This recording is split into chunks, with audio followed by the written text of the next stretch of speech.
Hello and welcome to the Brutal Iron Gym podcast, where our goal is to cut through the BS and deliver the brutal truth about topics related to health and happiness.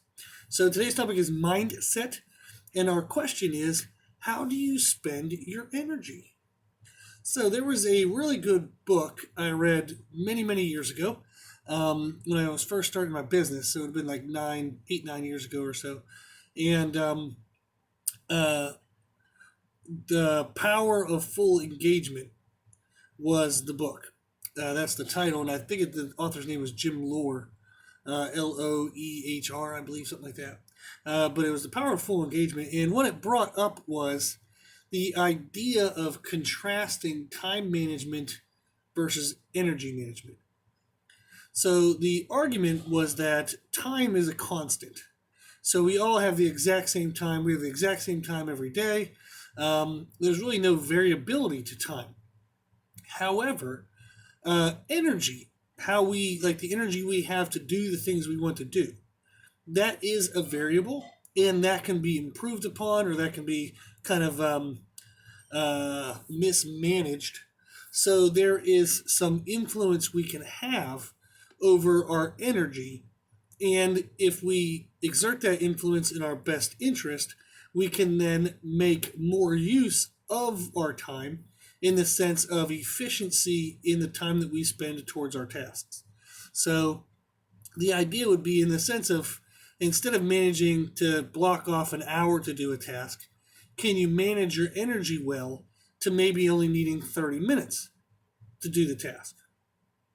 So some ideas that you'll kind of hear brought forth in this, for example, is the ways you would spend your early mornings. So there are differences in personality. Some people, they wake up bright and chipper and they're super talkative and they're excited to be around people in the morning. Those people are weird. I don't know what's wrong with them. They have some kind of mental disorder. Okay, so then there's the rest of us normal human beings who, when we wake up in the morning, we want everybody to get the hell away from us. Okay, so how you would spend your mornings would best be determined by your personality type. So, for example, I know very successful business people and just people in life. Like, they're just crushing life, being a great, parent, being a great friend, being a great, whatever they are to everybody around them. And one of them, for example, gets up in the morning and just spends his first, I think, 30-ish minutes writing a letter, like to just somebody, randomly writes letters, and or an email, but he likes handwritten letters and stuff. And he just likes to reach out to people, tell them he appreciates the things that he sees them doing. Or he can just say, like, hey, I've been thinking about you and I hope you've been doing really well. But just some way in which he takes quiet time to himself, but he reaches out to others. And that's something that motivates him for the day, in the sense that it brings forth like gratefulness of people's investments into his life in various ways, or his family's life. And it also brings to mind the investments that he can possibly be making that day into others' lives. So there's a lot for his benefit to doing that. It obviously is going to be a nice thing for the people he sends letters to, so that's cool. But it also is for him as well. So then from there, I believe he goes and works out, and then kind of goes into the daily routine of managing chaos, okay, which we all kind of deal with. Then there are people who are super talkative. They'll get up in the morning and they like to go do like a group thing. So maybe they'll go do a group fitness class. Maybe they'll, immediately call, a sister, a friend, somebody like that. Then they'll start a conversation. Maybe they wake up and they kind of create projects for their kids for the day. So what you're thinking of when you look at energy management versus time management is, how can I best use the type of energy that I have at various times of the day? So, for example, you might have somebody who's super social in the morning. So they do their social things then. They're going to get into work. Maybe they kind of have a lull in the mid-afternoon, that 1 or 2 or 3 o'clock where they just kind of have that, like, little bit of a slump. They don't really want to be bothered. So maybe they're going to schedule to answer emails and do phone calls at that time, like more like business calls, or run errands, like do the mindless things of the day that we all have to do. And then towards the end of the day, or the evening they get a little bit of recharged from that mid-afternoon time, and they can kind of be back with their family and be more social, and then close out the end of the day. So then there's people who maybe they have quiet time. They kind of get lost in their emails. They get lost in their daily to-dos and kind of just take a really calm, easy morning. And then in the middle of the day, they start opening up. Maybe they go to lunch with a friend. So there's a lot of variabilities in how you structure your day. But one of the things to think about or to recognize is that there is variability there. You have some form of modifying and changing and manipulating your life to best suit your energy at the various times of the day. Now, even if somebody has, a 9 to 5 job that's very strict in what they have to do, there are still variables, okay, in what you do before you get to work. There's variables in how you handle yourself at work. There's variables after work. There are variables in your day, even if you feel like you're kind of boxed in due to your job or career or life situation. There are still variables available to you. So one of the things, for example, that I've played with is taking quiet time or me time, like personal time, and doing that at the start of the day versus at the end of the day. So rather than staying up an hour or two late to watch mindless videos on YouTube, I'd rather get up an hour or two early. And I tend to find that in the beginning of the day, okay, when I get myself in a routine to get up out of bed, I drink a lot of fluid so I can get over hydration, get my energy boosted up. There's a lot of things you can do nutritionally as well. But I find that the quality of my me time is higher.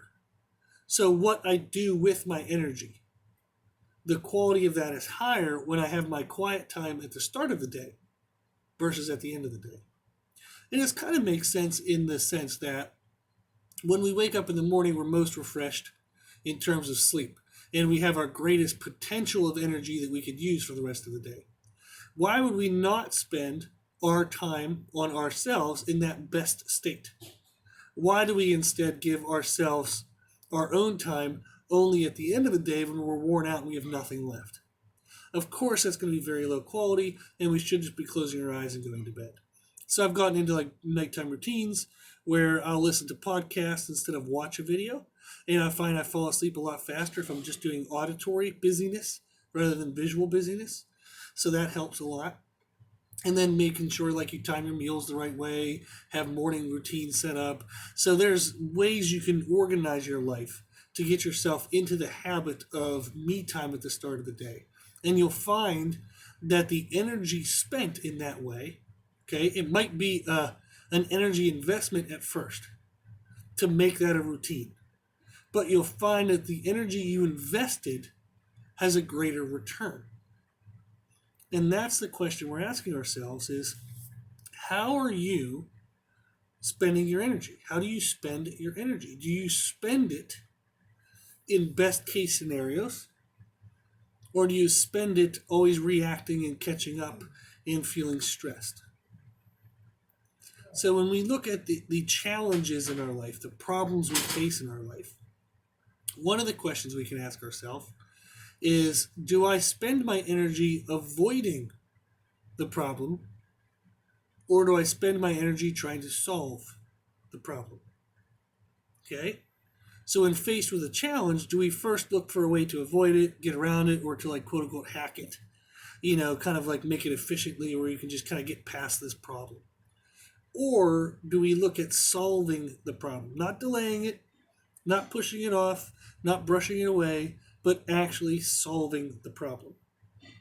So I've learned in my 35 years, which is still young in life, that when you have a problem, especially a big one, especially if it's reoccurring, that the more you try to avoid it, the more work you end up putting in the long run. Whereas if you just commit the energy today to solving it, it is a higher investment of energy immediately.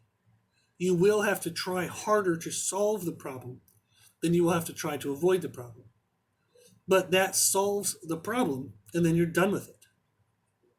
Okay? More problems will come because that's the way life works. But that problem won't come back. When you spend minimal energy just trying to avoid it, try to get around it, or try to hack it, it keeps coming up. So maybe today I only spend 5 units of energy, but I'm going to have to spend 5 next week, 5 the following week, 5 the next week, 5 the following week. Versus if I just spend 10 units of energy today and solve it, I could be done with it. So I've learned this in business, and there's a billion examples I could give you. But one real quick one is in the AC and electric, to run the air conditioning and electricity in our gym is about $1,000 a month in the summer. And yes, that's $1,000 a month I spend just to put AC in this gym, which is ridiculous. In the first 2 years of owning the gym, I couldn't afford it, so I was sweating my butt off at like 90, 100-degree weather, changing clothes 3 or 4 times a day. And it was what I needed to do, and I was fine with it because at the time I didn't have a choice. Now that the business is covering itself more with membership money, we can take the membership money and put it towards AC so the members are actually comfortable. But a lot of the members would never have guessed that it cost $1,000 to have AC in a gym. Okay? So that was a problem in the sense that the expense was high. But what could I really do about that? I can't make it cheaper, right? Or could I?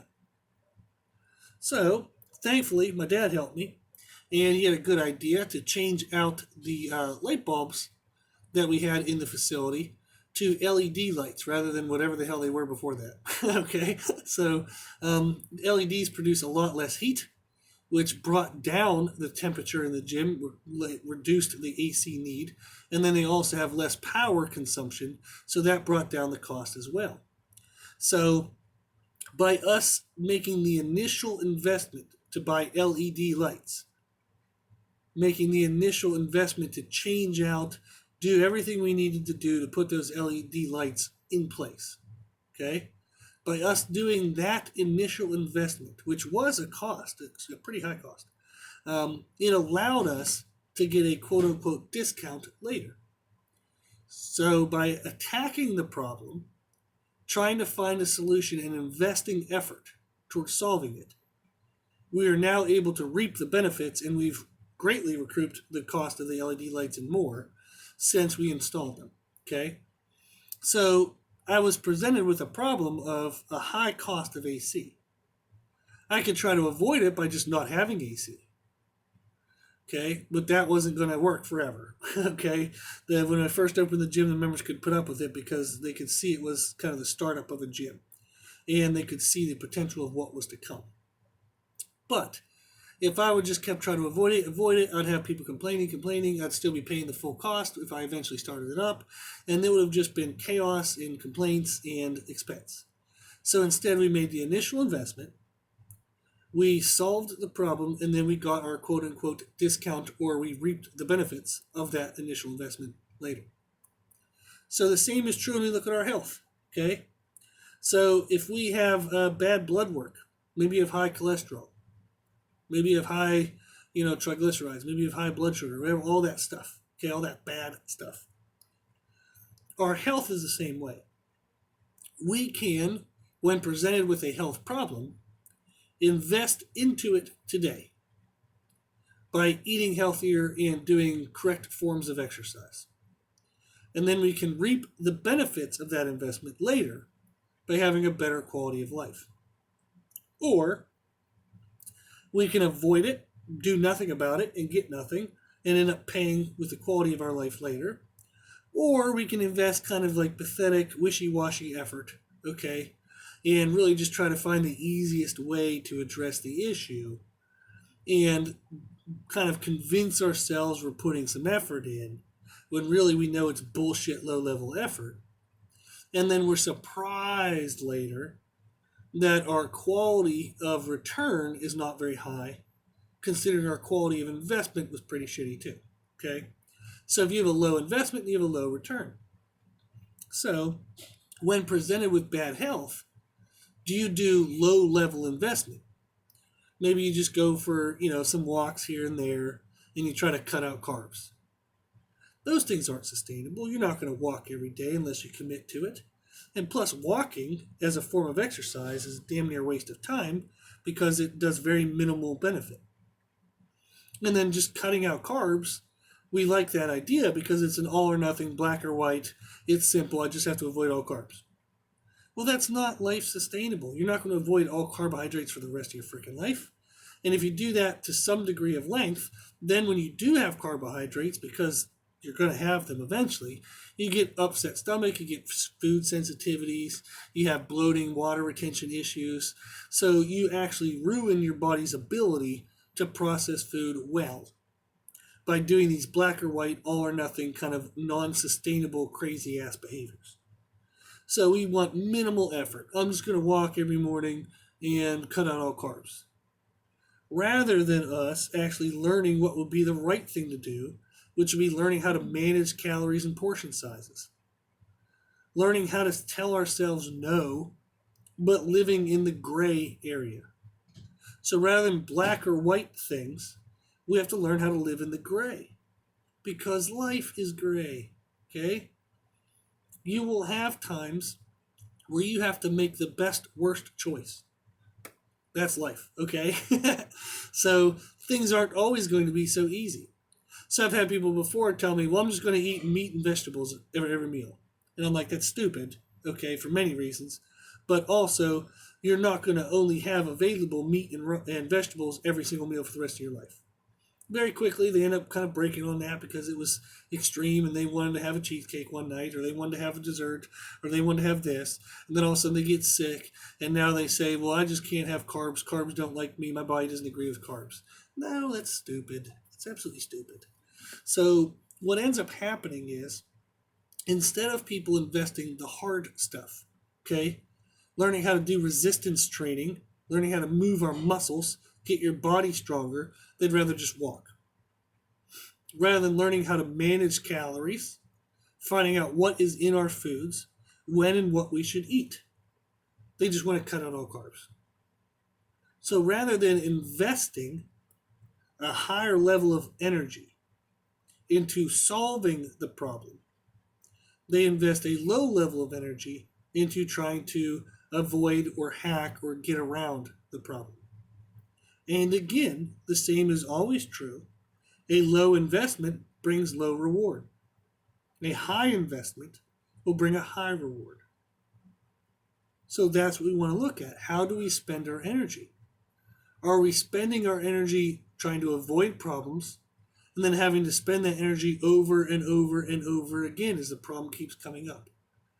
Or will we be willing to invest a higher initial effort into actually learning and solving the problem so we can then have the problem out of the way and not have to make the investment again? Okay? So think about like our quality of life. If you think of like stress management, that's something people mess up a lot. And that's something where they'll look at the energies they're spending and they'll either spend their energy towards kind of like maintaining the status quo and just kind of skirting by day to day, or are they going to invest energy into improving upon what's causing them stress? So am I going to do the easy things of avoiding stress? Or am I going to do the hard things of addressing stress? Those are our choices. So we talked about in podcast 420, okay, the mindset podcast titled The Fast Food of Self-Care. We talked about how often at night when people are stressed, they'll drink wine or alcohol, they'll watch TV, they just try to avoid the issue rather than trying to find out what's causing the issue. Maybe you feel kind of like you have lack of purpose. You just go to your job every day, you punch in the numbers, you do what you're supposed to do, and that's it. You just come home and you do it again another day. How do you start to make your life feel like it matters? One option is to invest into other people.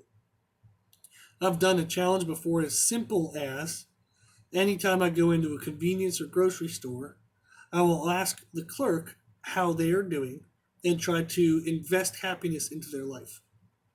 Sometimes they don't answer back. Sometimes they give a half-ass answer.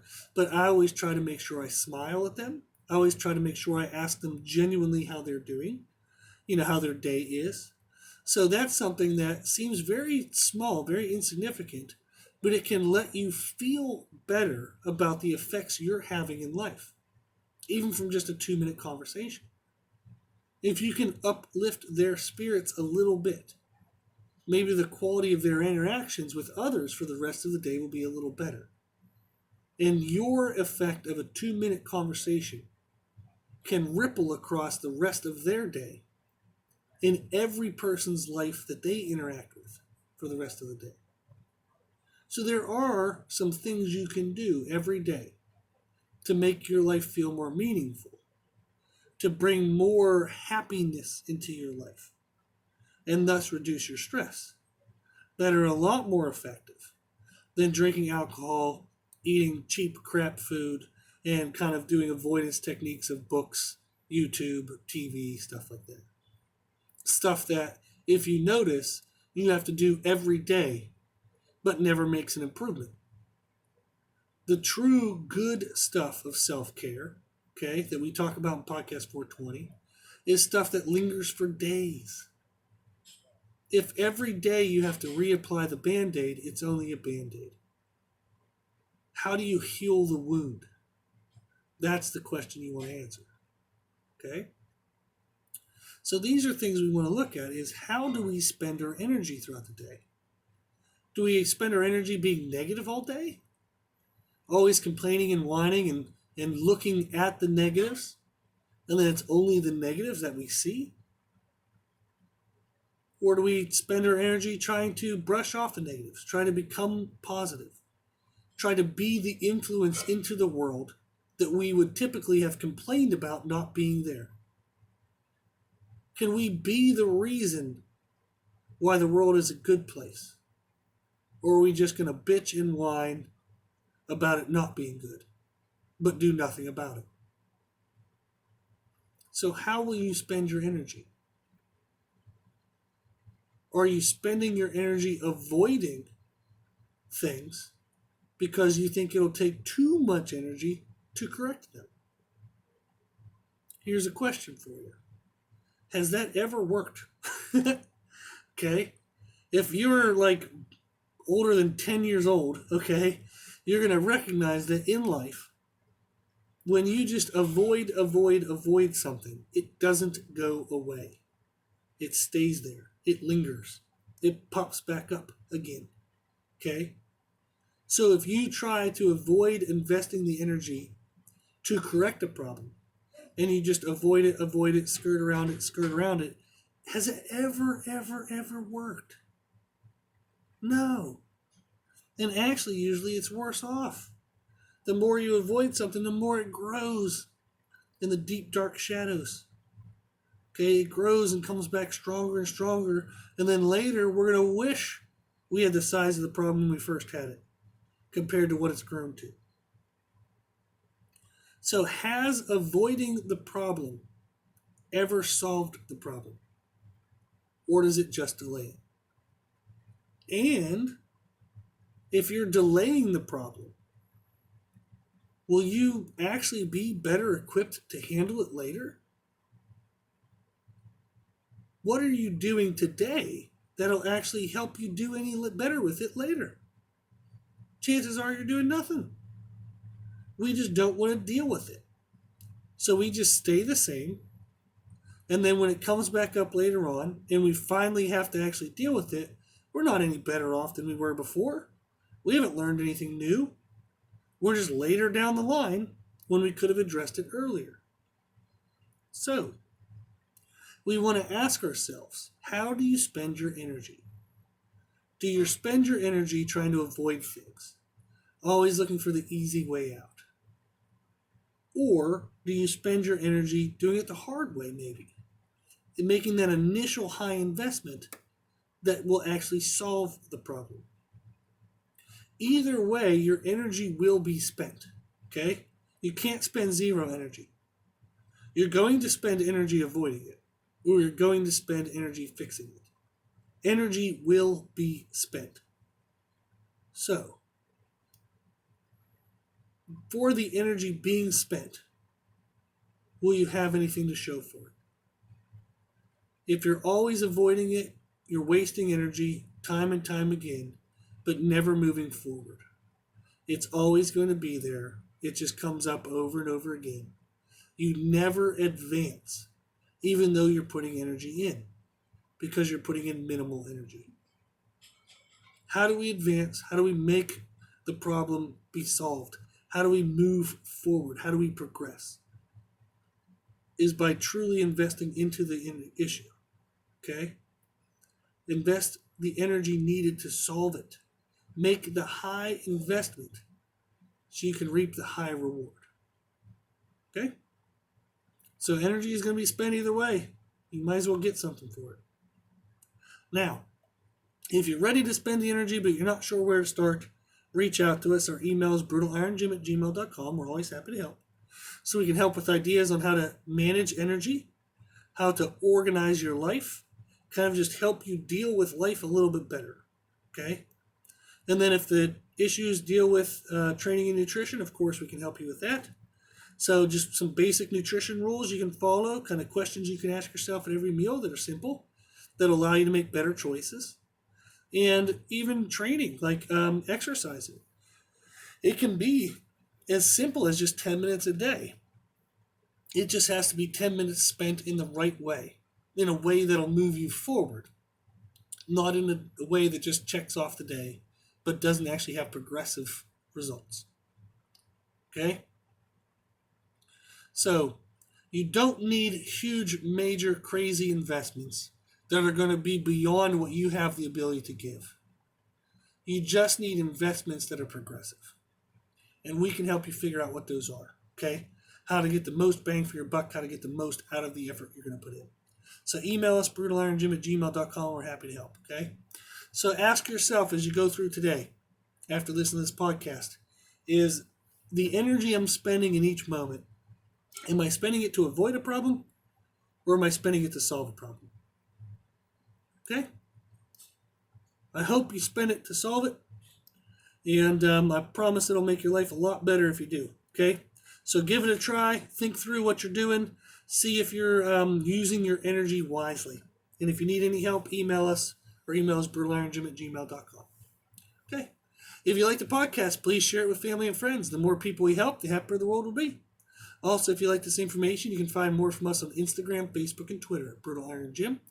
And if you have any questions, feedback, or suggestions, we'd love to hear from you. The podcast is for you, so we want to know what you want to learn about. Okay? So tell us anything you want to learn about. Let us know.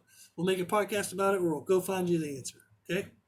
And let us know what you want to know about at our email at brutalironjim@gmail.com. As always, I hope this was helpful, and thank you for listening. And thank you for watching.